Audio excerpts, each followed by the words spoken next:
Hello everyone, this is Priya Mishra and welcome to JR tutorial. कैसे हो बच्चों? आई होप सो मजे में होंगे और बहुत बढ़िया तरीके से पढ़ाई कर रहे होंगे। चलिए आज हम कंटिन्यू करेंगे हमारे इसी कविता को, जो कि है बरसही जलत। ये आपकी दूसरी इकाई की पहली कविता है और इस कविता की रचयिता है गोस्वामी तुलसीदास जी। और इस पूरी कविता के माध्यम से इन्होंने कुछ चौपाई और कुछ दोहों के माध्यम से जीवन, मनुष्य जीवन, संतों, विद्यार्थियों, वेदों, हमारे बादलों, बारिशों, हमारे नेचर को कंपेयर किया है ह्यूमन के लाइफ से। चलिए इस पूरे कविता के अंदर हमने कुछ चार पंक्तियों, कुछ चार चौपाइयों को कंप्लीट कर लिया है और एक दोहे को कंप्लीट कर लिया है हमारे पार्ट 1 लेक्चर के इस पूरे कविता की पार्ट 1 में। ओके, अब आगे बढ़ेंगे हम पार्ट 2 की तरफ और पार्ट 2 के अंदर हम कंटिन्यू करेंगे चौपाई 5 से। चलिए शुरू करते हैं हमारे चौपाई 5 को। दादुर धुनी बहु दिशा सुनाई वेद, मतलब कि ये जो दादुर, दादुर किसको कहा गया है? मेंढकों को कहा गया है। और क्या क्या क्या कह रहे हैं? ये जो दादुर है, मेंढक है, उसकी जो धुन है, उसकी जो आवाज है वो चारों दिशाओं में सुनाई दे रहा है। वेद पढ़ही जनु बटु, वेद पढ़ही जनु बटु समुदायी, मतलब कि ये जो विद्यार्थी है, बटुक है, वो बटुक जैसे वेदों को पढ़ रहे हैं, ऐसा फील हो रहा है। समुदायी नव पल्लव भय बिटाप अनेका, साधक मन जस मिले विवेका। ये चीजें सुनकर उन्हें किस तरह से शांति मिल रही है, उस चीज को यहाँ पर बताया हुआ है कि मेंढकों की आवाज हर दिशा में सुनाई पड़ती है। ये जो मेंढक है उनकी आवाज, जब आप बारिश के मौसम में देखो, नोटिस करो, आपको मेंढकों की आवाज सुनाई देगी और बहुत सारे अलग अलग एनिमल्स की आवाजें हमें सुनाई देती है।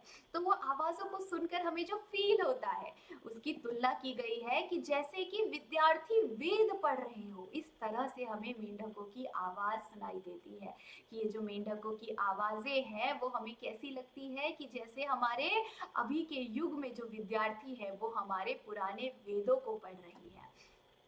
पेड़ों में नई पत्तियां आती है। ये जो पेड़ होते हैं वहां पर पतझड़ के मौसम के बाद नई पत्तियां आनी शुरू हो जाती है, जैसे कि साधक, मतलब कि भक्त को विवेक, ज्ञान मिल जाता है, जैसे कि भक्त को विवेक और ज्ञान की प्राप्ति हो जाती है।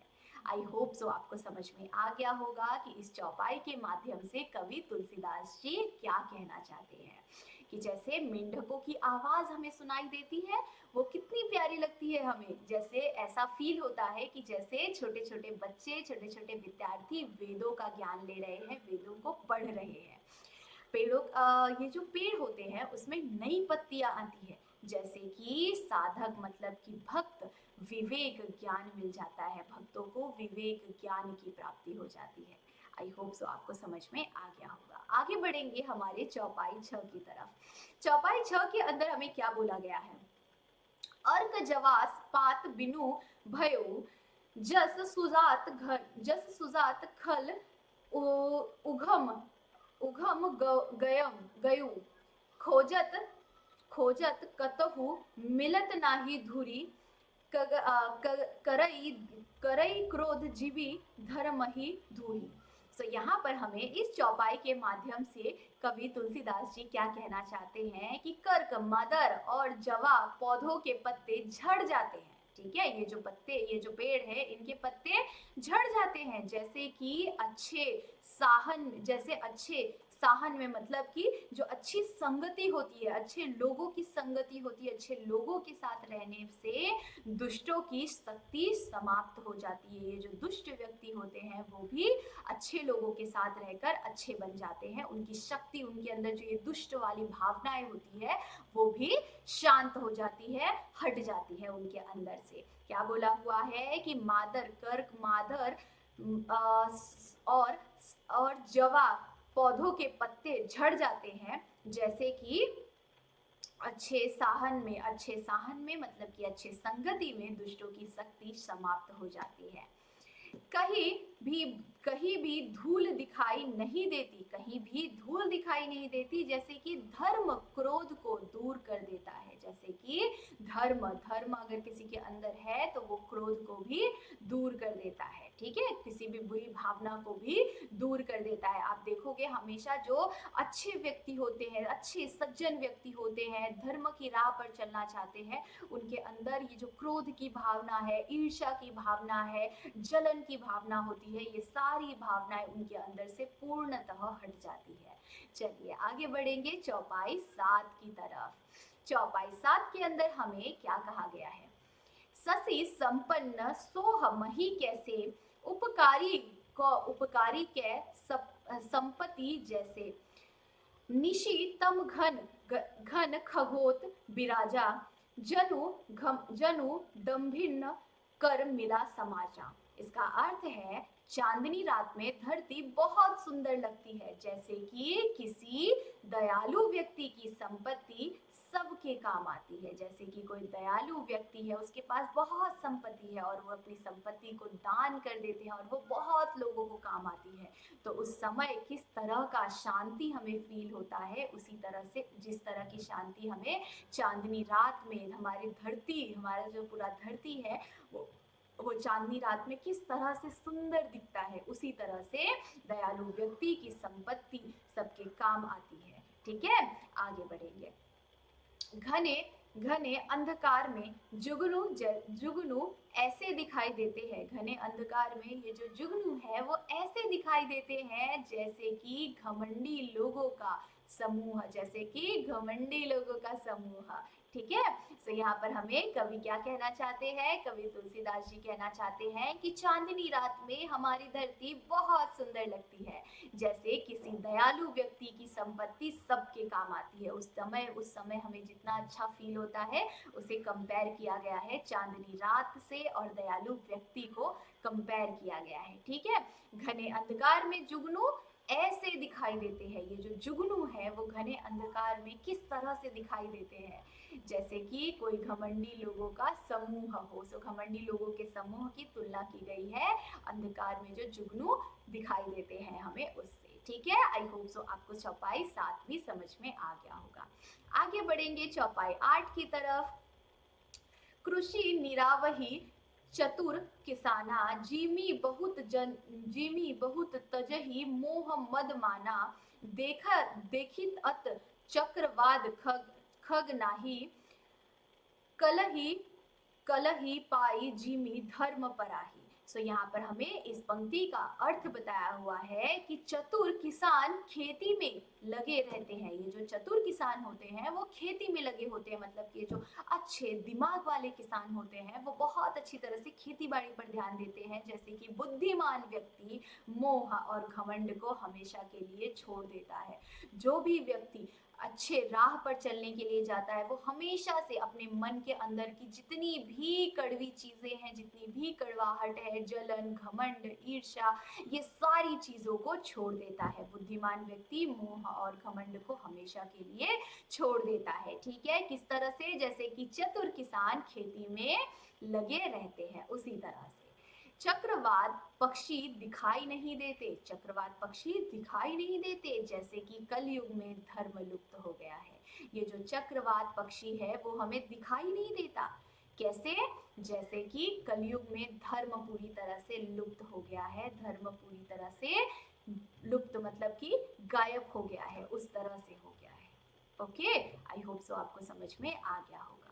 आगे बढ़ेंगे लास्ट चौपाई की तरफ, चौपाई 9 की तरफ। विविध जंतु संकुल मही भ्रजा, प्रजा बाढ़ जिमी पाई सुराजा, जह तह रहे पथिक थकी नाना, जिमी इंद्राए गण उपजे ज्ञाना। सो यहाँ पर इस पंक्ति के माध्यम से, इस चौपाई के माध्यम से कवि कहना चाहते हैं कि धरती पर अनेक जीव जंतु प्रकट होते हैं। ये जो हमारी धरती है यहाँ पर अनेकों प्रकार के जीव जंतु प्रकट होते हैं। जैसे कि अच्छे राजा के आने पर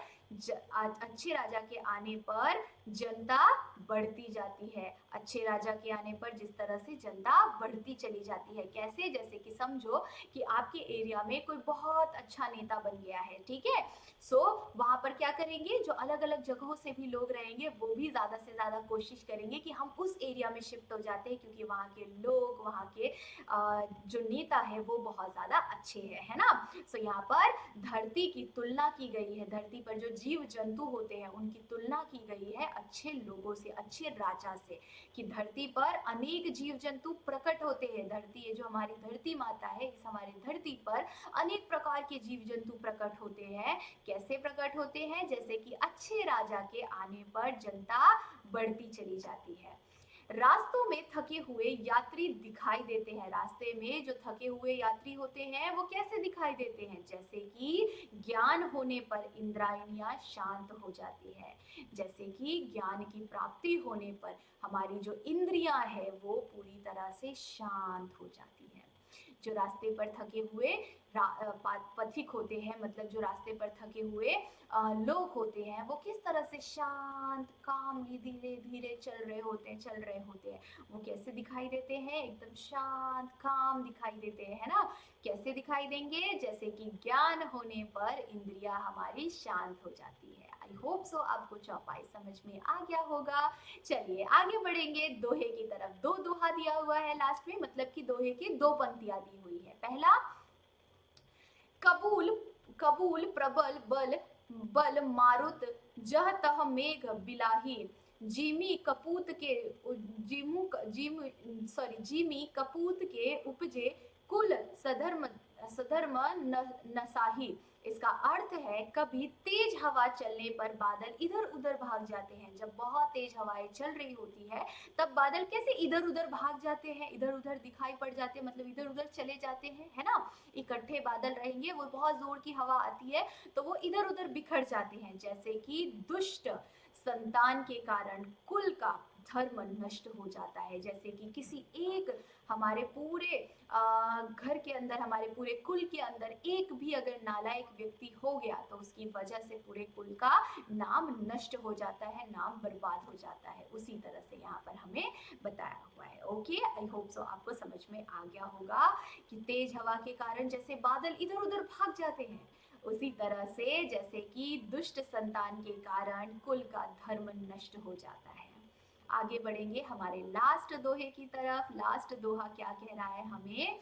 कबूल कबूल दिवस मह निबिड़तम, कबहू प्रकट पतंग बिनसत उपजत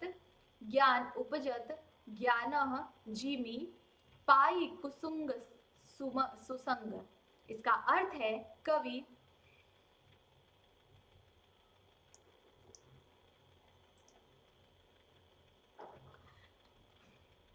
आगे बढ़ेंगे लास्ट दोहे की तरफ। लास्ट दोहा, कबहु ही दिवस मह निबिड़तम, कबहु ही प्रकट पतंग बिनसर उपजत ज्ञान जिमी पाई कुसुंग सुसंग। यहाँ पर हमें इस लास्ट दोहे के माध्यम से कवि तुलसीदास जी कहना चाहते हैं कि कभी दिन में भी घना अंधकार हो जाता है, कभी कभी दिन में भी पूरा अंधकार सा हो जाता है, अंधकार सा छा जाता है, तो कभी सूर्य निकल जाता है, तो कभी सूर्य निकलता है ना, सूर्य निकल जाता है।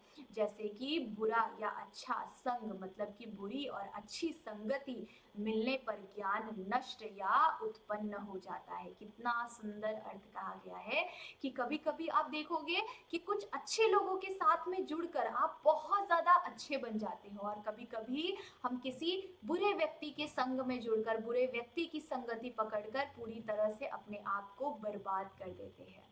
आई होप सो आपको समझ में आ गया होगा। बहुत सुंदर दोहा, बहुत सुंदर चौपाई इस पूरे कविता के अंदर दिया हुआ है, कवि तुलसीदास जी द्वारा, गोस्वामी तुलसीदास जी द्वारा लिखी गई इस कविता के अंदर। आई होप सो आपको समझ में आ गया होगा। अगर कुछ भी डाउट है, किसी भी शब्द के अंदर डाउट है, तो आप जरूर से कमेंट सेक्शन में बता सकते हैं। इस पूरे चौपाई और छंदों, पूरे चौपाई और दोहों का फटाफट से स्क्रीनशॉट ले लेना ताकि आपको लिखते टाइम और याद करते टाइम कोई भी तकलीफ ना हो, ठीक है। चलिए, सो जाने से पहले वीडियो को लाइक जरूर से कर देना और अगर आप चैनल पर न्यू है तो सब्सक्राइब करना बिल्कुल भी नहीं भूलना। अपने सारे दोस्तों को शेयर कर देना। पोएम थोड़ा सा डिफिकल्ट है, ये पूरी कहानी, ये पूरी चौपाई और दोहा थोड़ा सा डिफिकल्ट है, सो इसीलिए आपको तोड़ तोड़ कर पढ़ना सीखना पड़ेगा। थोड़े से डिफिकल्ट वर्ड है, आप कोशिश करेंगे तो जरूर से समझ में आ जाएगा। चलिए, सो तब तक के लिए बाय बाय, मिलते हैं नेक्स्ट लेक्चर के अंदर।